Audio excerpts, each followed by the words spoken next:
Milk is a big problem for people in the supermarket. They're never quite sure if they have it, if they need it. They bury it way in the back in the supermarket. You got to find it. You got to hack your way through all the displays. Well, there it is. There's the milk. Do we have any milk? People are never really sure if they have milk. You think you have milk? We might have milk. I know there's a carton in there. I don't know how much is in it. Well, what should we do? Because you want to be sure. There's nothing worse than thinking you have milk and not having it. You know, you got the bowl set up, the cereal, the spoon, the napkin, the TV, the newspaper, everything's ready to go. You go to lift up the carton and it's too light. Ah! Oh no! Too light. Or sometimes you think you need milk. Hey, we better pick up some milk. Like many of you are thinking right now. You know, he's right. Maybe we should pick up some milk. So you'll pick up some milk on the way home. And then you'll discover you already had milk. And now you got way too much milk. That's no good either. Now it's a race against the clock with the expiration date. That freaky thing. Now you're eating giant punch bowls of cereal 3 meals a day. You're washing your face with milk. Bringing cats in from all over the neighborhood. Hurry up and drink it! Come on, it's almost time! Get back over here, yeah.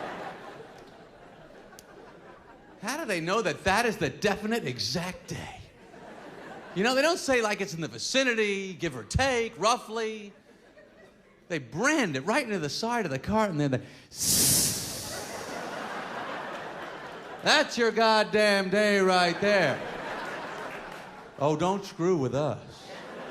We know what day is the final day. And then it is so over. You ever have milk the day after the day? Scares the hell out of you, doesn't it? The spoon is trembling as it comes out of the bowl. It's after the day! I'm taking a big chance! I smelled it, you smell it, what is it supposed to smell like? It smelled like milk to me! I don't know how they're so definite, though. Maybe the cows tip them off when they're milking them. July 3rd.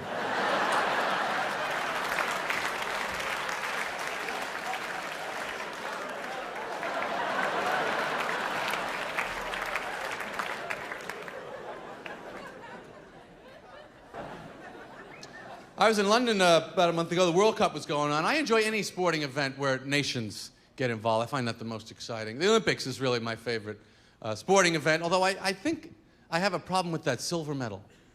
I think if I was an Olympic athlete, I would rather come in last than win the silver, if you think about it. You know, you win the gold, you feel good.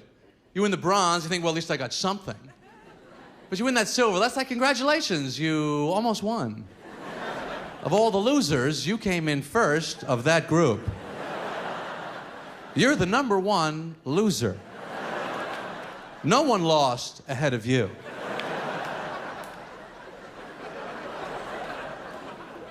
And they don't lose by much. You know, these short races, 300ths of a second, 200ths of a second. I don't know how they live with that the rest of their lives, because you got to tell the story. Everyone wants to hear the story. Wow, congratulations, silver medal. Did you trip? Did you not hear the gun go off? Tell us what happened. It's 100th of a second. People say, what was the difference in the margin there? What was it? Well, it was like from now to now, now to now, now to now, now to now. That was it. That was it. Oh.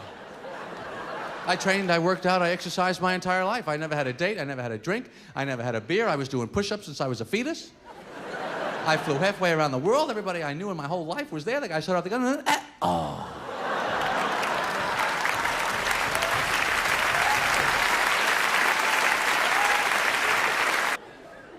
I like these somewhat high-risk things, the scuba, I've gone hang gliding, I've gone skydiving. I like a little bit of risk. I don't know, maybe that's why I do this. I saw a thing, actually, a study that said speaking in front of a crowd is considered the #1 fear of the average person. I found that amazing. #2 was death. Death is #2? This means to the average person, if you have to be at a funeral, you would rather be in the casket than doing the eulogy.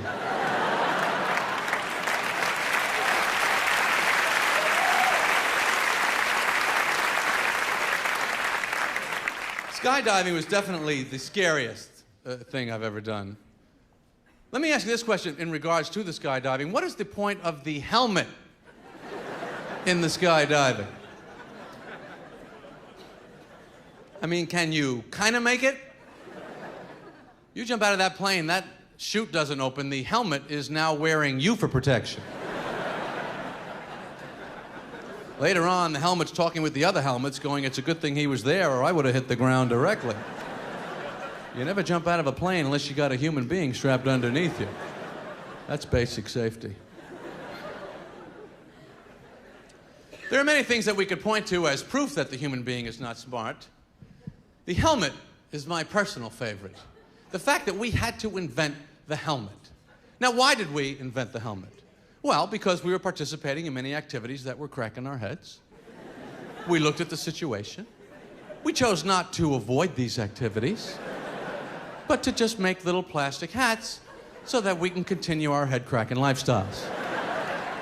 The only thing dumber than the helmet is the helmet law, the point of which is to protect a brain that is functioning so poorly, it's not even trying to stop the cracking of the head that it's in. I get out of a car that has 300 horsepower so I can sit on an animal that has 1.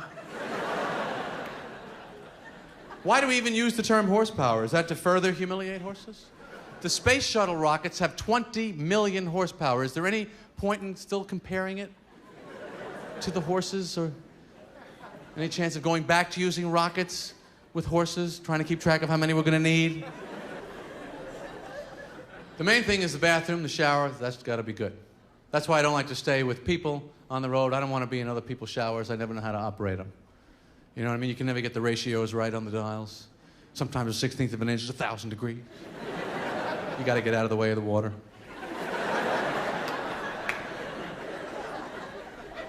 There's always that little hair stuck on the wall, too. And you want to get rid of it, but you don't want to touch it. I don't know how it got up that high in the first place. Maybe it's got a life of its own. So you got to aim the shower head at the hair.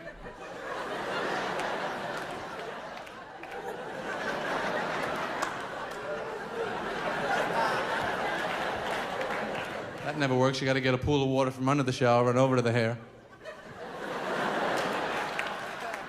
Get it down a foot at a time like this. The hair is hanging on.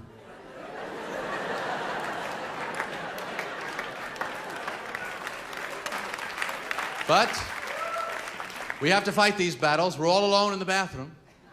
Whatever goes wrong, you have to handle it. You ever go to a big party, go in the bathroom, flush the toilet, and the water starts coming up? This is the most frightening moment in the life of a human being. You'll do anything to stop this. You'll lose your mind, start talking to the toilet. No, please don't do this to me. No, come on, you know this is not my responsibility. I didn't make this happen. I'll get you the blue thing, the man in the boat. Just let me off the hook this one time.